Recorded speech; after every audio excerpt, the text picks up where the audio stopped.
Okay, hello everybody again. Um, it's good to have all of you back to this second session. We're still waiting for some people, but we are just in time to get started with the second session of the day, the second session of the conference. Before I introduce you to the following speaker, I would like to share with you some information about summer school at the Asociación Chilena de Neuroaprendizaje, Comunidad Neuroeducas.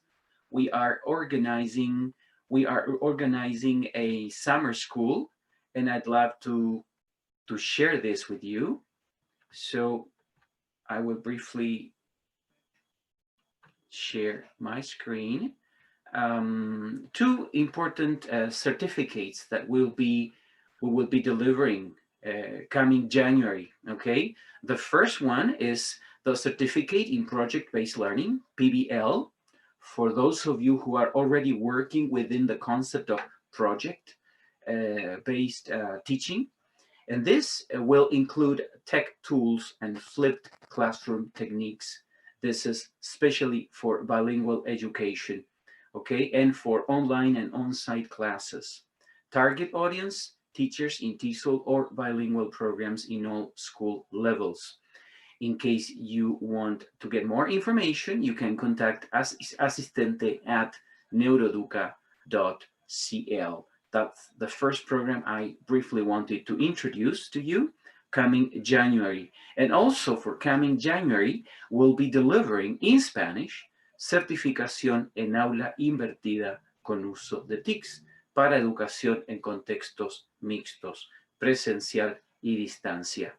This is addressing docentes, coordinadores, equipos PIE y equipos de gestión de todos los niveles escolares que deben impartir clases en contextos híbridos presencial y a distancia sincrónico y asincrónico.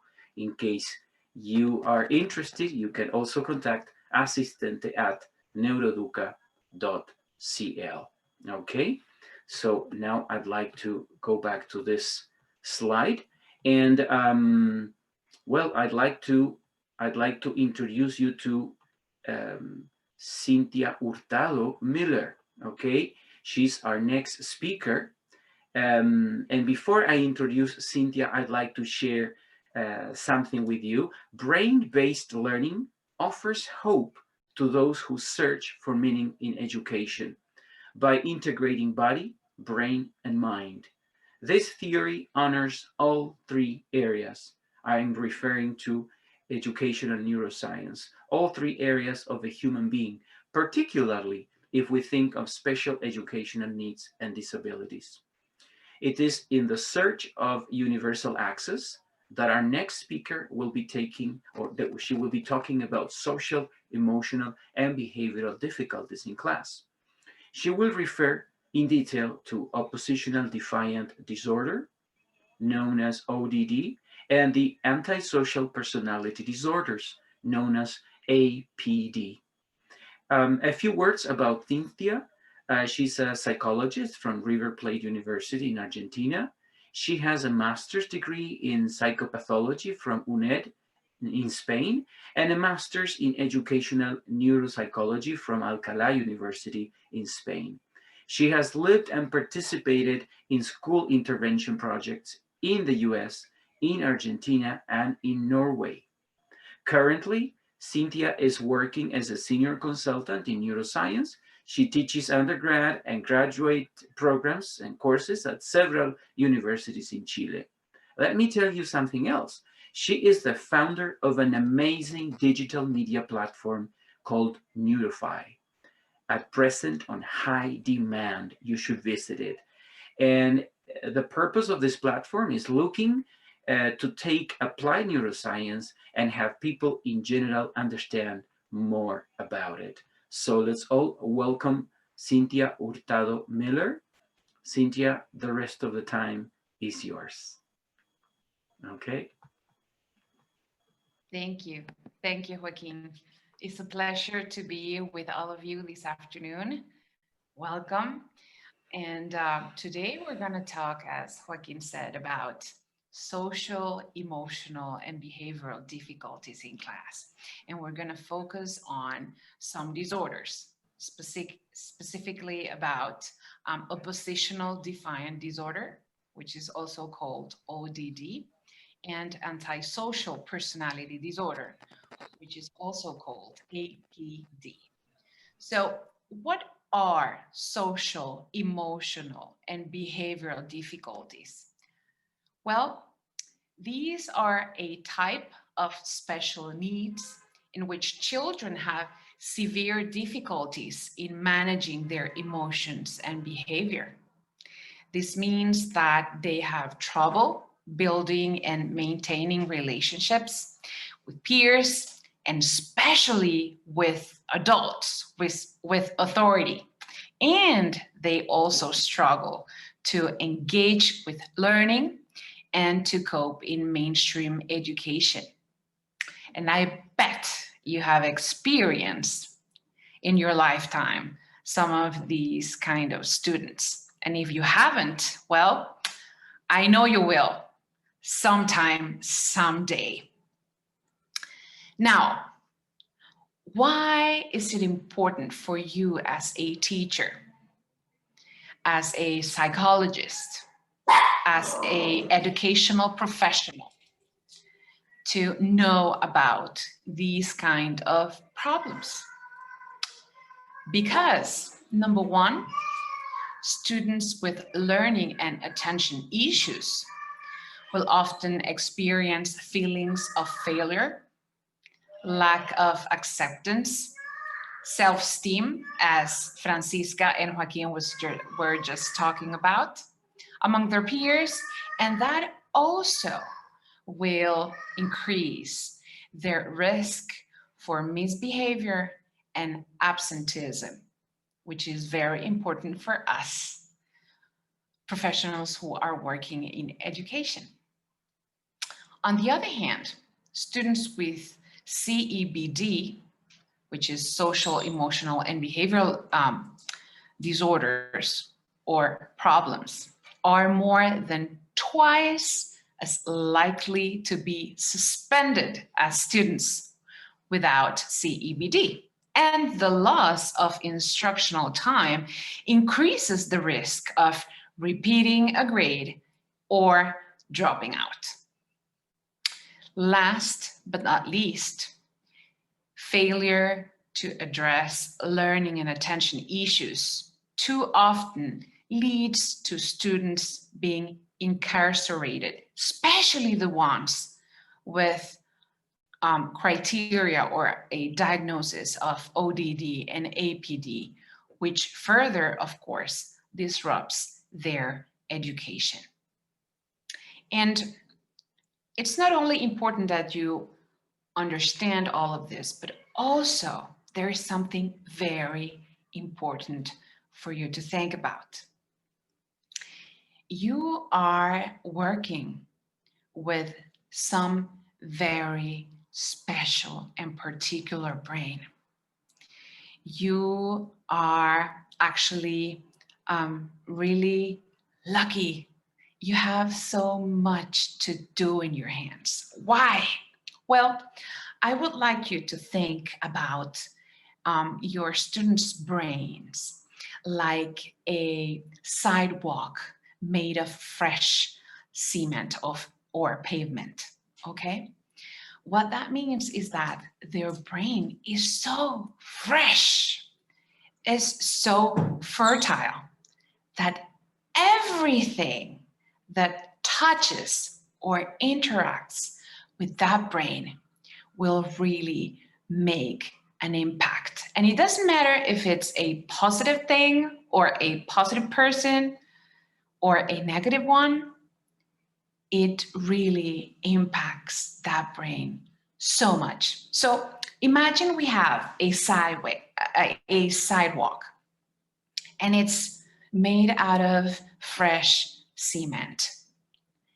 And, they pour out the cement and they need to wait a couple of days maybe for that cement to set and to dry. But, things happen, and, some dogs start walking on those fresh sidewalks and they leave their mark. And sometimes we have, wind and leaves from trees around. They just fall on top of that sidewalk that's still fresh. And next day, people that are working on that sidewalk, they can take those leaves, but those marks are going to stay there, as you can see in the picture. And I would like you to think of one of those big stamps as parental and attachment figures. Parents, grandparents, siblings make a very important impact in the anatomy of the brain of small kids, of very young learners. But they're not the only ones who make a very impactful mark in their lives. So the second leaf or a stamp or a mark that you see in that sidewalk, that's you. Because whether you like it or not, you as a teacher are an attachment figure for your students, because you spend a lot of time with them, because you are teaching them very meaningful stuff. And on the other hand, many of your students will find that caring person, that secure place in you, but not at home. So that's why it's so important that you know about this and about the characteristics of these kind of disorders in order for you to help them as much as you can. So, as I said before, today we're going to focus on oppositional defiant disorder and antisocial personality disorder. And in general, we could say that this kind of individuals show temper tantrums, frustration, anger, tons of anger, and verbal and physical threats and aggression towards other people. They also show withdrawn and sometimes depressed attitudes. Many of them show anxiety and self-harm. Many of them steal.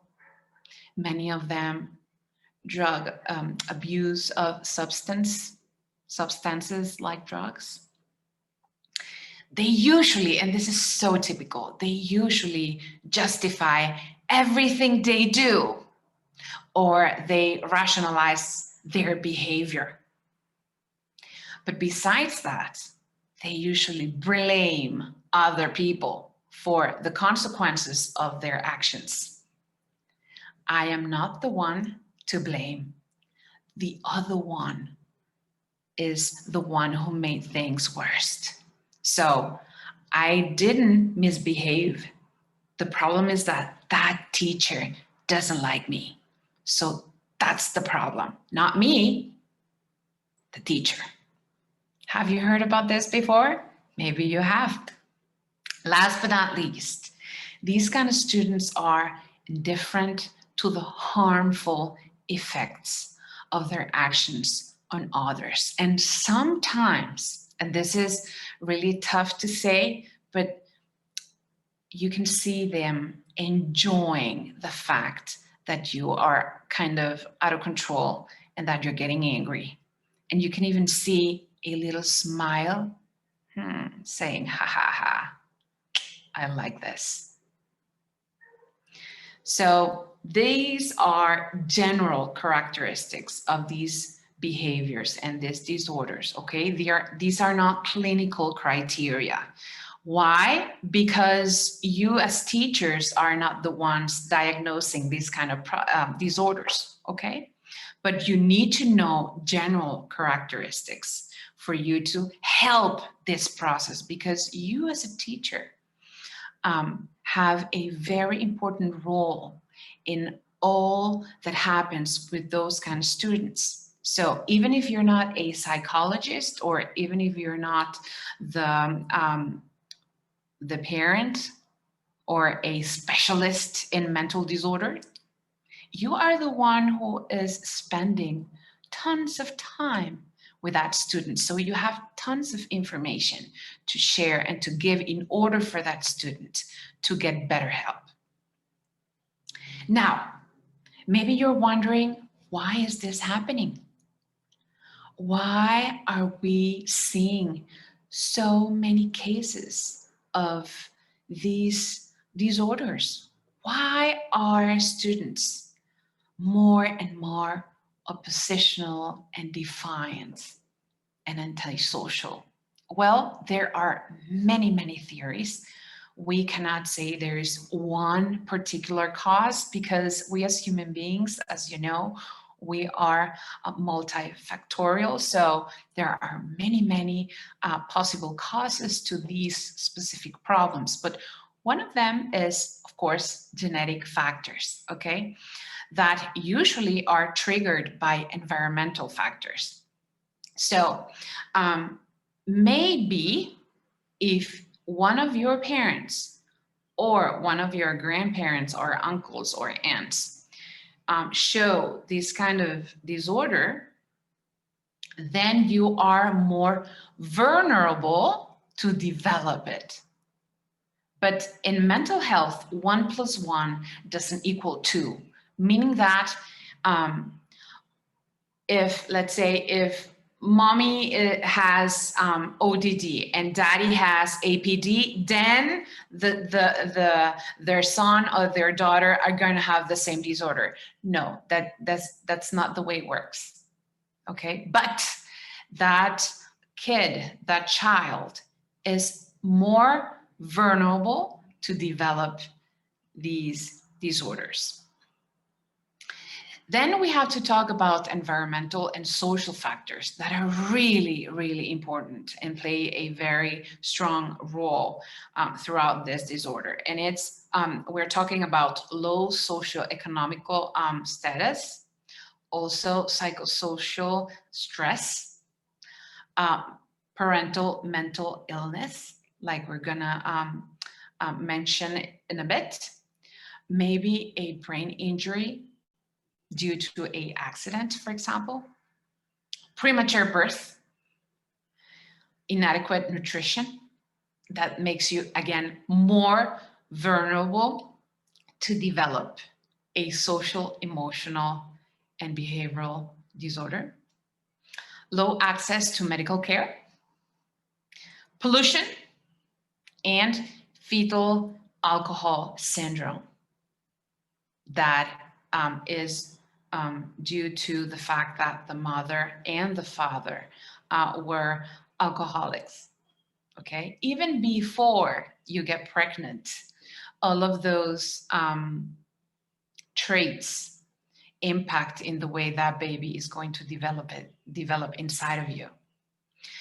Number 3, disruption of early interaction, and that happens a lot with depressed moms. Number 4, attachment disorders, and this happens a lot with parents that are drug addicts. Okay, so when I need you, you're not there, but when I don't need you, you're there. And then I need you and you're not there because you're using drugs. And then when I don't need you and I'm just playing, you're there and you're bothering me. And those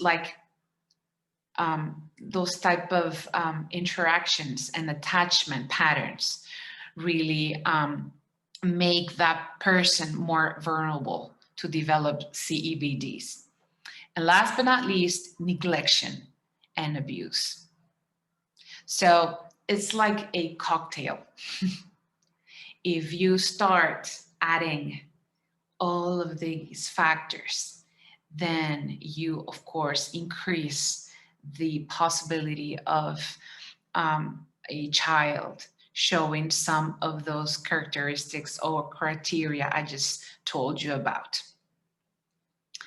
So now I would like to show you a real case of a student who shows criteria of oppositional defiant disorder and antisocial personality disorder, which, by the way, are two different disorders, okay? But they're kind of related. They're like cousins, okay?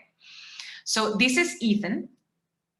He is a first grader in the United States. And we wanted to visualize, in a way, what happened every time he had a crisis at school. So we asked the parents to videotape or record what happened this time when they called from the school asking them to go and help them. So let's watch it out.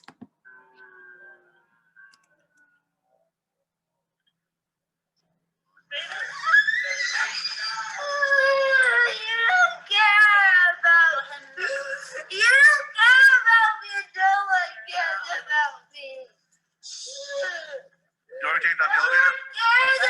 The elevator? Okay. You're in better physical condition than I am.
I want to sit down. That's probably good.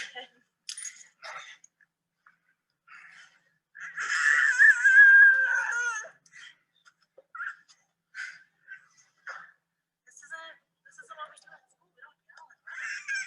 Everyone's trying to learn, okay? Be respectful.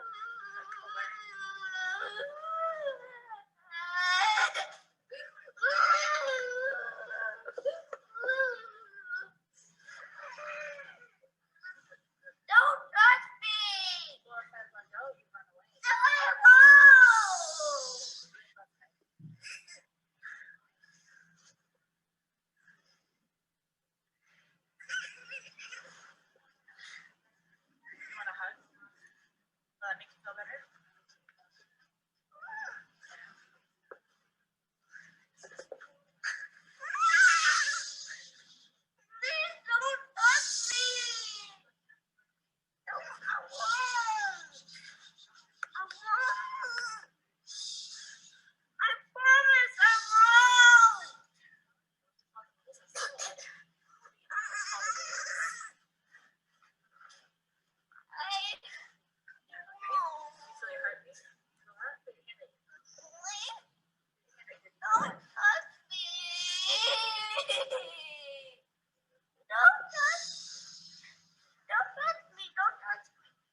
So I would like you to do something for me, if that's okay. I would like you to write on that chat on the count of 3. What's the first word that comes to your mind when you watch something like this? 3, 2, 1, go. Just one word. Just one word. Sad, okay. Pain, sadness, frustration, control, sadness, failure, okay. Sad, frustration, control, sadness. Oh, okay. Nice. Worried, okay. Impotencia, okay. Anxiety, yes. Frustration, sadness, desperation, yes. Stress, deep sadness, uncomfortable, okay. Suffering, yes. Very good. Stress, anguish, yes. Excellent. And if you have experience working with students like this, that's sometimes what you feel when you work with them. You feel frustrated, you feel stressed out, you are tired, you feel uncomfortable, you feel you don't have tools to deal with them. You sometimes feel desperate. Yes. And parents feel the same way sometimes because these are not easy to handle. These disorders, again, are not easy to handle. So, what can you do? Because you're a teacher and you have tons of things to do. And as far as I know, in your contract, there is nothing that says that you have to deal with these kind of students and you need to know strategies to cope with them or to control them or to manage them. But still, you need some things. As Eliana says, it's difficult because we're in the middle of everything. Yes. And you're not a psychologist and you shouldn't be. And that's okay. You're not a specialist, at least not in, mental disorders or special educational needs. But today, I want to give you some tools. You can, of course, adapt and personalize according to that specific students in order for you to help them out. Because again, you as a teacher can do a lot. So I would like to share with you 5 tools so you can take them home with you and use them and apply them and try them. And of course, adapt them to your reality. So, number 1, it's very important that we start teaching students in general, but especially these ones, self-government. And every person needs to know that they have the power to control themselves. That means that every time they choose to do something, their will gets involved. And that's part of the rational brain, instead of focusing on their emotions alone. You need to remember that that might have become a habit, those reactions, those behavior. And if you want to help him or her overcome and learn something different, you as a teacher need to be persistent and give them the right tools to do so. So how do we do that? Well, Number one, you need to help them to figure it out, the answer to this question. What do your emotions make you think and make you do? And again, you have to do this every day. Every time something happens, you need to take that situation and help them figure it out and answer this question. What are your emotions making you think? What is this emotion making you do? And we, with these questions and these tools I'm going to give you, you are going to start developing what we call emotional education. Because if you don't do this, which is the base of everything else, any strategy won't work long term. Oh, but they are too small. They cannot rationalize anything. Yes, they can. Of course, not as you, as an adult, of course. But they do have the structures in their brain so they can start this rational process. So the second question you need to ask them, of course, in their own language, in their own way, is where did that emotion come from? What happened before that emotion came? Can you identify that specific situation? What happened? Why do you have this emotion? Why are you hitting someone? Why are you screaming all of a sudden? Number three, help them plan for that emotion. So when they calm down, okay, because don't ask these questions where they are, when they are in the middle of the crisis, please don't, okay? Because their reactive brain is acting out. So you need that to calm down in order for them to think, to rationalize what you're saying. So now you know what happened when I felt the way I felt, and you can even identify that emotion. And I know you as teachers too, you know, with happy faces and so on. You need to identify what happened before. So they start making relations between A and B. So every time this happens, I react this way. So the third question is, what are you going to do next time these situations happen? Because this will happen again.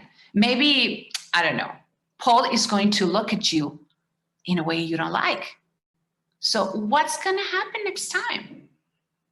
What can you do or what can you say in order for you to deal with that emotion? And number four, act deliberately. And remind them, every time that happens, remind them, remember what we talked the other day? What did you say? What were you going to do after Pablito looks at you that way? Well, I said that I was going to play with my favorite toy. Okay, where's your favorite toy? Let's go and do that. And number five, at the end of the day, help them self-reflect. This is not an easy task because this demands some executive functions that have not developed yet. Like, I'm talking like fully developed, but it is important for you as a teacher, as you do in, I don't know, whatever you teach them, to self-reflect. Number 2, and this, all of this will help them with something that is very, very important. They will feel that they can control themselves. And that's what you want. Because remember, they always blame others. Because, oops, I didn't take the pill. I'm sorry, I'm out of control. But when you do this systematically, consistently, you will give them the power of self-government, of control, of self-control. Number 2, no power struggles. This is very important because you cannot be a power struggle teacher. You shouldn't be. They are power struggling against you. So if you engage, what's going to happen? If you engage, the cycle will never end. And everyone, including you, will become emotionally wiped out. And it will never end. So these kind of individuals, these kind of students wants you to power against them as well because they enjoy it. They like to see your face like this. They like to see how you, in a way, lose control. So by doing that, you give them the power to emotionally drain you. So you need to remember that if you stop, they'll push harder. Yes, they'll push harder because they're used to that. It's a habit. But when you don't engage, you are teaching them about self-government, and then they think, oh, I don't need to fight anymore because, I would be fighting by myself. And that's stupid, so I'll stop. So remember, don't be a power struggle. Number 3, boundaries. Yes, boundaries. Repeat after me. Every child needs boundaries. Every child needs boundaries. Every child with CEBD, no matter if it's ODD or ADHD or APT or autism spectrum disorder, whatever, they need boundaries. But again, they love to push against them as much as they can. Of course, because they are oppositionals and defiance. Don't forget that. But that doesn't mean that they don't need them. In fact, their brains do. Why? Because when someone establishes limits, of course, healthy boundaries and healthy limits, that is sending a message to my brain. Meaning that is a way for me to say to that brain, you are loved. You are secure here. And because I care for you so much, I need to set boundaries. Again, they will fight against them, but they'll need them. So how do I do that? How do I set boundaries? Number 1, plan ahead to prevent problems. If you know that student, or if you are a parent with a son or a daughter that has these kind of difficulties, plan ahead. You know what triggers them. And if you don't, spend time study them, watching them, so you can plan ahead and prevent future problems. Number 2, be certain that expectations are clear, simple, especially when you are working with very young learners or young learners. And you need to explain the why behind the boundary or the limit. Well, I don't like to do that. Well, you need to, because every single brain needs to understand why they need to do something. And even if they are very young, they need to understand the why behind that limit. Number 3, this is very important. Model the behavior you'd like to see. Please, if you want to see results and you want your kids, for example, to have a better, to cope better with frustration, you be the first one. You need to be the first one showing that, okay? Because you are a very important attachment figure for them. Now, remember to expect setbacks and testings. That is part of the cycle. And that brings me to the next point, and that is consistency. This is so important. So important. Children with conduct disorders require consistent direction. These kind of students do not thrive in environments where things are changing all the time. This is very important. I repeat, these kind of students do not thrive in environments where things are changing all the time, especially rules. And especially when you are not following through.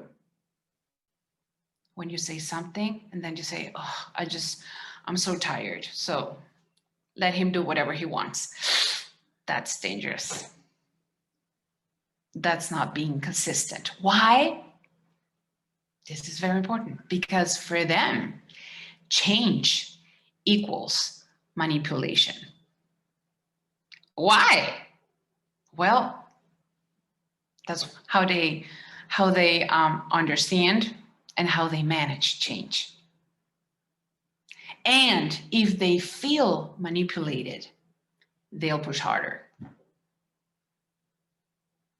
They'll push harder. So they need a predictable environment. They need to know exactly what you're going to do when you correct them. Don't change the consequences, or don't change the rules. Word by word, that's what they need. Remember, these are very particular kids. So the skills you use to correct them should be skills they know and that are predictable for them. Because when the environment is predictable, number 1, their anxiety levels will go down. And when those anxiety levels go down, we as human beings usually stop pushing so hard.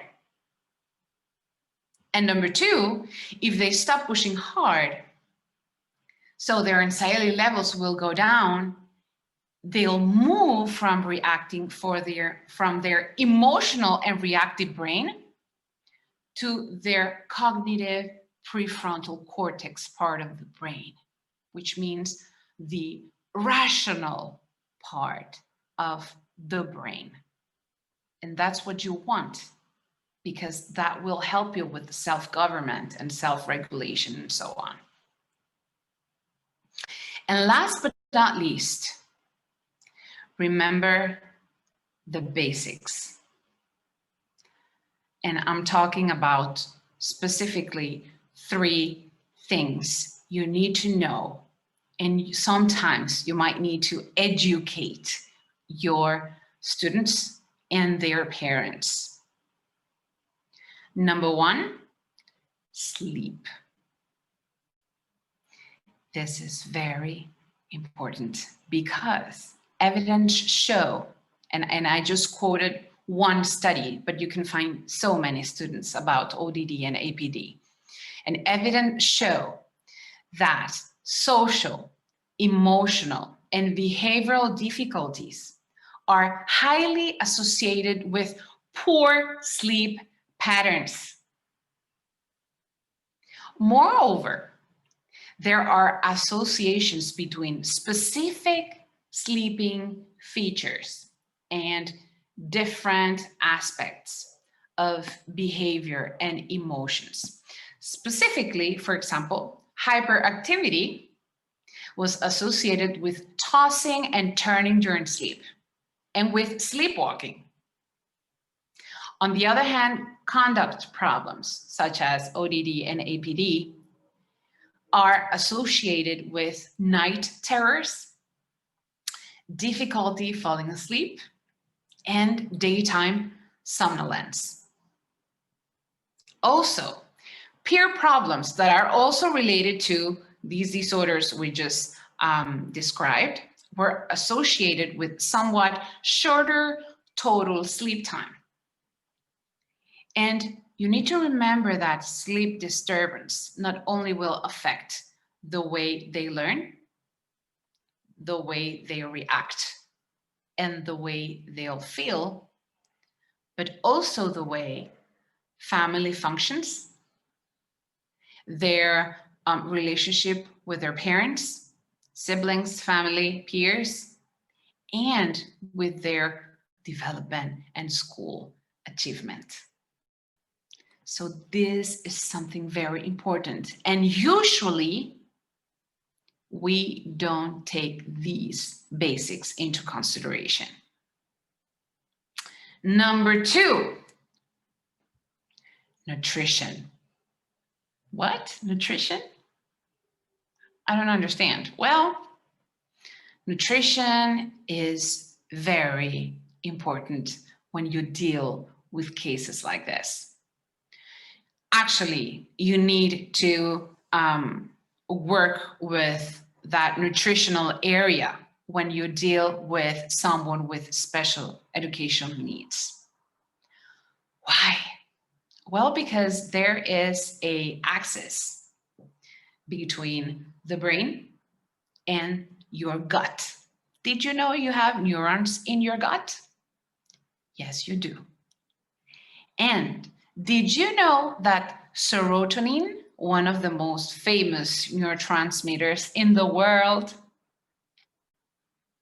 is secreted in almost 80% in your gut and not in your brain?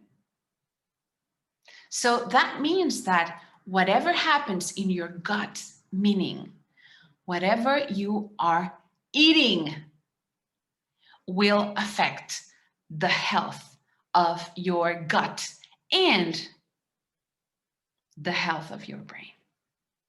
So whatever happens here will affect here, and whatever happens in your gut will affect the way your brain works. And according to studies, when you see traits like this, when you see disorders like this, you see, for example, lack of fatty acids like omega-3s. You see lack of magnesium and iron and zinc and tons of sugar, which produces irritation in your gut. Tons of gluten and bread and pasta, because that's the only thing they eat. And that also causes problems in your gut, in the microbiome. Those are the bacteria inside of your gut. And also you see tons of processed foods and additives like colors, artificial colors, and artificial flavors. So there are tons of information around about this relationship between these kind of disorders and food. Does that mean that food can cause a disorder like this? No. What it means is that these things like lack of sleep, this type of diet that we're having with tons of oils, tons of dyes, tons of artificial colors and sweeteners, and tons of fried food and so on, they actually help those symptoms or characteristics we mentioned a couple of minutes ago, help them to be more frequent. And last but not least, and this is, I'm fighting against this. I've been fighting against this for a long time. Screens. Yes, screens. Especially because not all screens are equal, especially interactive screens like an iPad, like a computer, or like your cell phone. And it's curious, but it's interesting to see how this kind of students usually spend tons of times in front of screens because it's the easiest thing to do. And many parents would, do the best they can and think that's the best they can give to the children, but it's not. And you can find a lot of information about this. Even Harvard released a couple of studies that show that excessive screen time appears to impair brain structure and function. And much of that damage occurs in the brain's frontal lobe, here, where because I need this in order for me to self-reflect, to self-regulate, to think, to rationalize, to control myself. So when this happens and when that damage occurs in this part of the brain, you'll see very clear consequences. Like, as I said, you'll have problems with the way, of course, you process information, impulse inhibition, information processing, as I just said. You'll have impairment on cognitive tasks. You'll have a more vulnerability to develop an addiction later in life. And as you all know, we usually become more aggressive and less empathetic. And those are issues that are related to oppositional defiant disorder and antisocial personality disorder. So there are many things you can do. If you ask me, it is very important for you to work next or hand by hand with the parents. So if I don't have, what happens if I don't have, parents that are cooperative and that want to help and they just don't care? Should I do these things? Should I take into consideration everything you said? Of course. It will be harder. Yep, no doubt. But I promise you, you can make a difference. Why? Because you're not working with teenagers. You are working with a brain that is so new and so plastic that whatever you put in that will grow. Again, whether it's positive or negative, it will grow. So think about the power and the responsibility you have as a teacher of very young learners and young learners. Every single time you stand in front of them and teach them about math, about animals, and about life. Remember, teaching kids to count is fine, but teaching them what counts is best. We are hearing all the time about empowering our kids, empowering our girls, empowering our boys. This is empowering. You need and can teach them how to self-regulate, how boundaries are important and necessary, how they need consistency, how our lifestyle is so important. And last but not least, remember, be compassionate with them, with their family, and with yourself, because it's not an easy task. I don't know if there are any questions related to what I just said or showed. Joaquin? Yes, there are quite a few. So I'll read them out for you, Yeah. and you feel free to go with the answers. All right. Well, at an early stage, when you started introducing like the tips to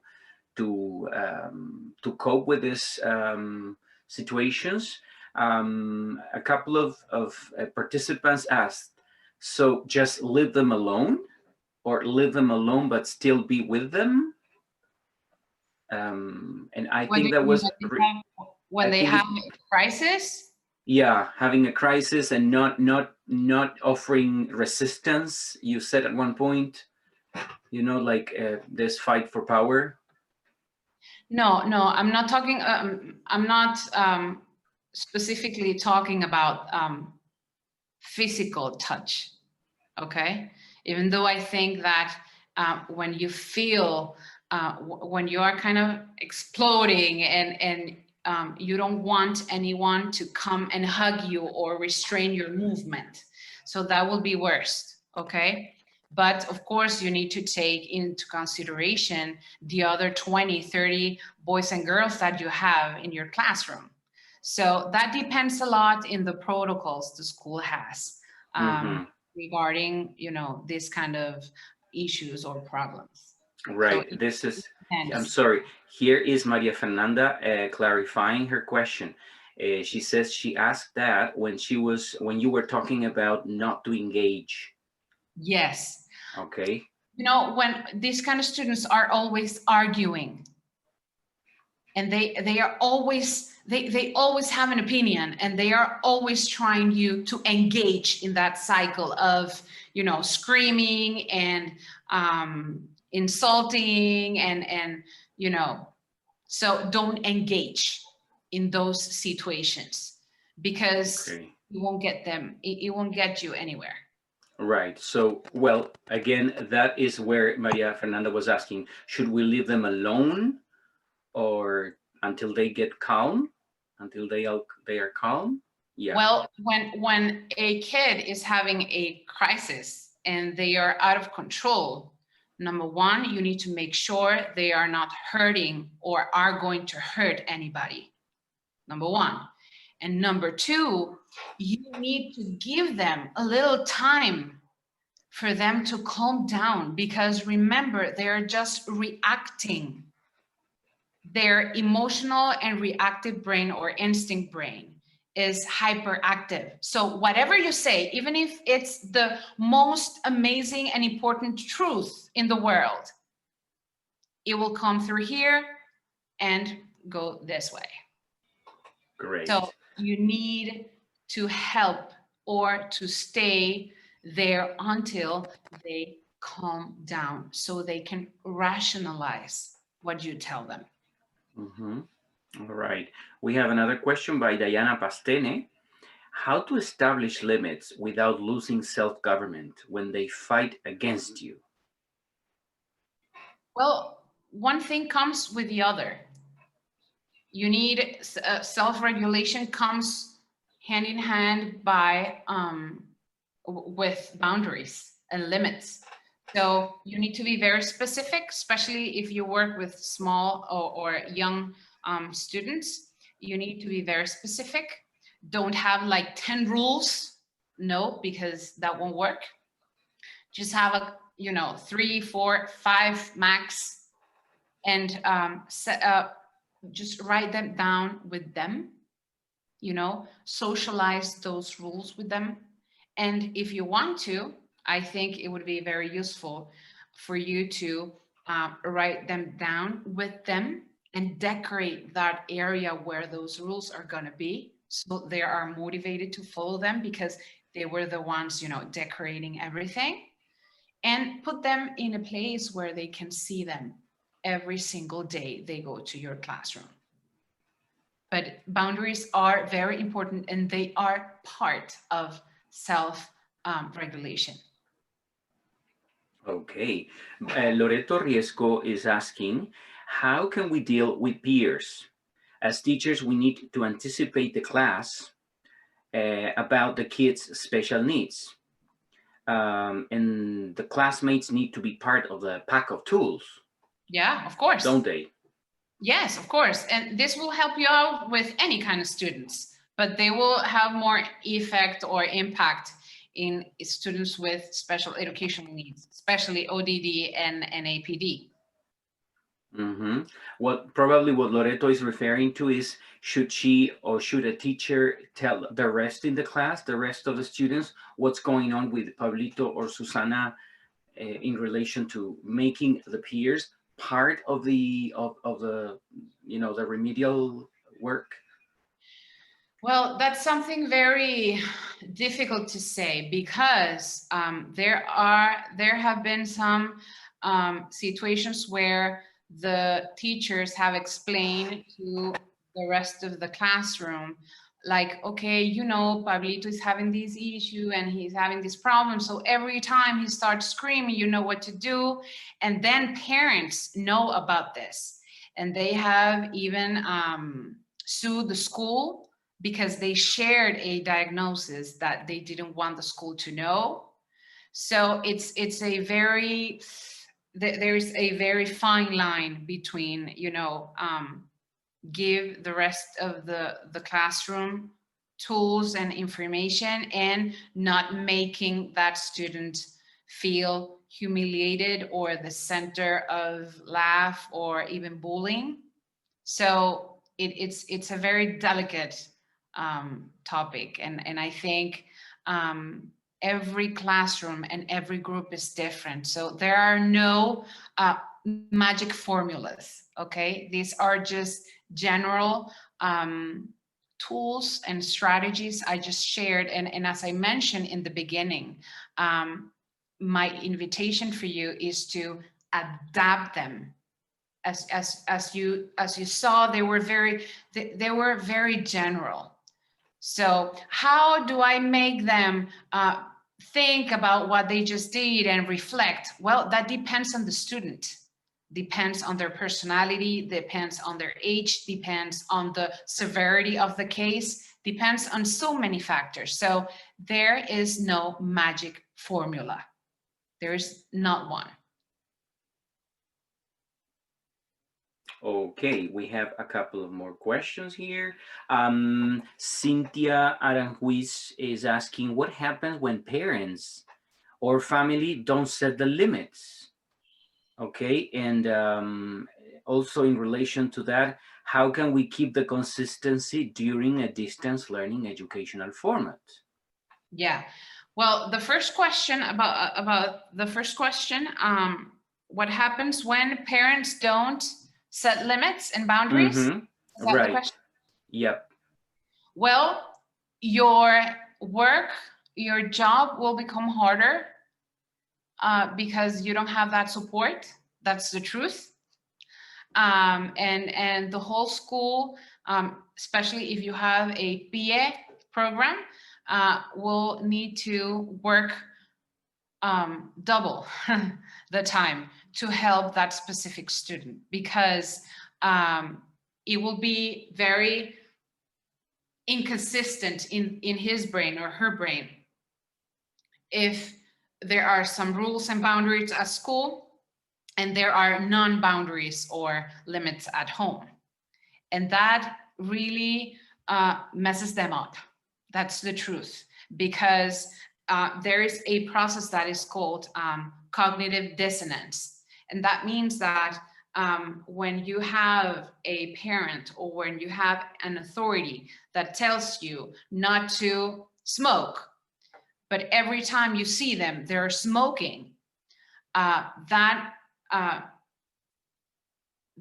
in a way produces like a disruption in your brain. And if that happens again and again, every time, like next time you see that person smoking and that person telling you you shouldn't smoke, your brain will say or think that person is not consistent. Therefore, he is not an authority for you.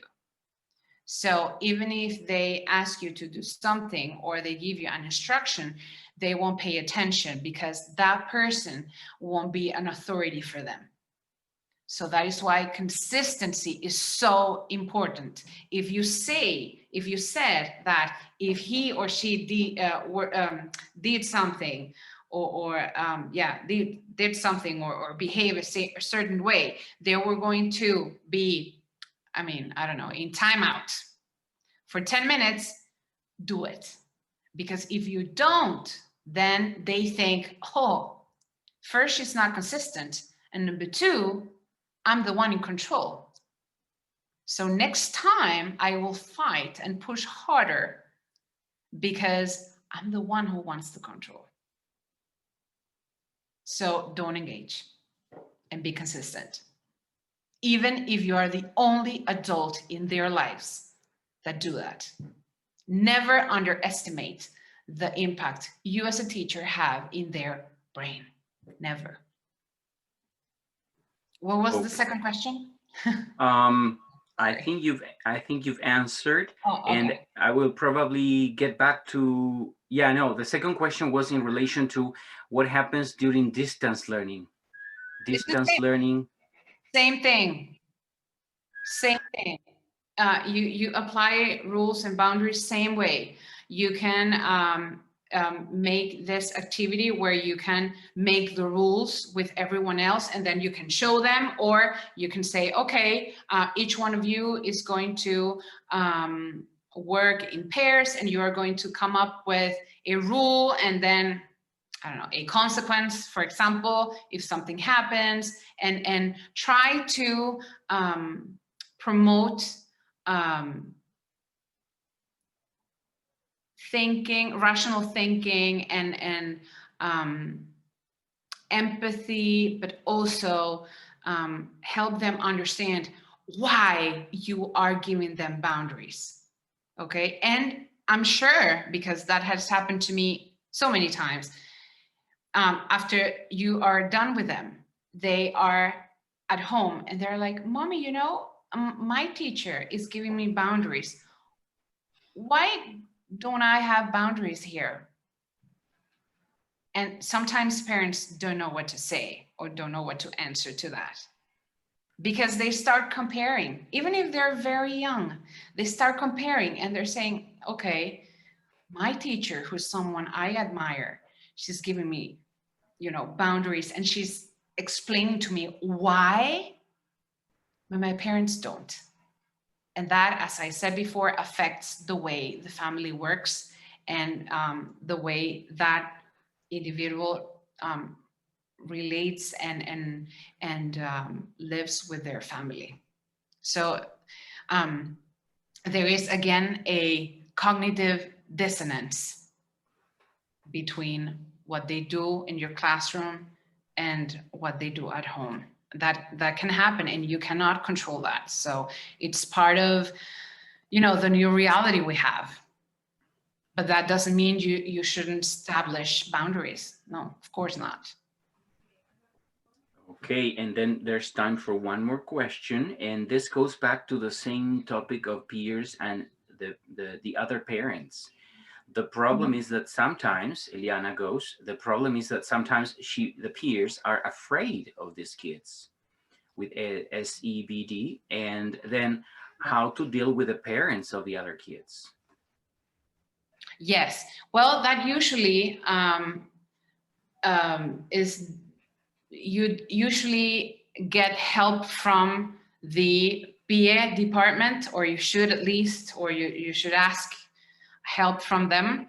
And if you don't have a PA program or a professional program at your school with psychologists and other type of specialists, you have to get help, because it's not only about you, because you're not the specialist.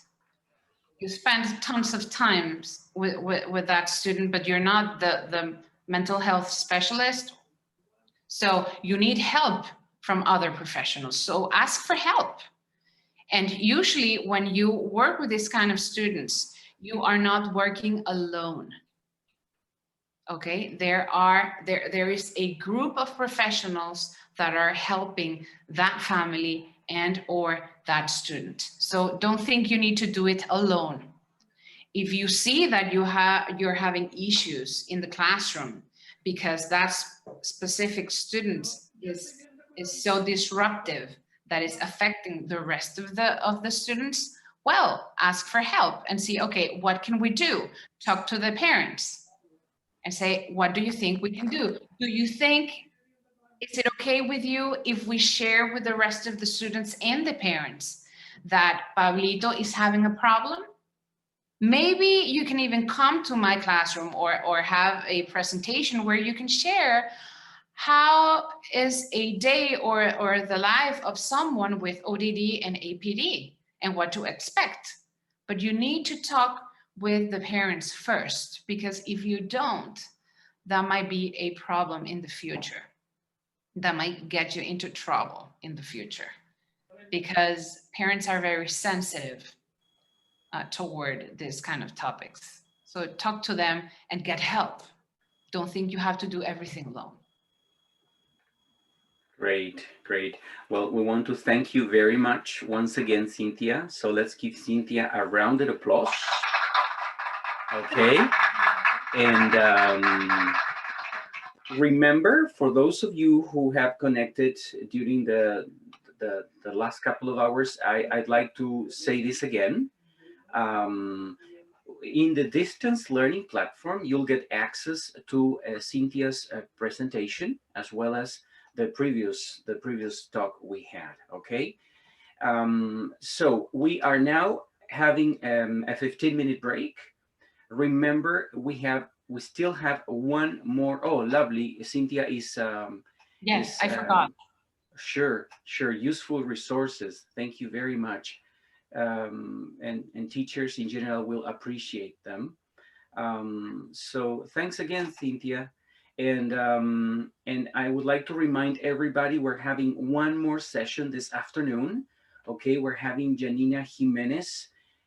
She's an elementary school teacher working in the US, and she'll be sharing about her experience and, well, more details coming like in 15 minutes. So don't miss out our last session for the day. Thank you very much once again.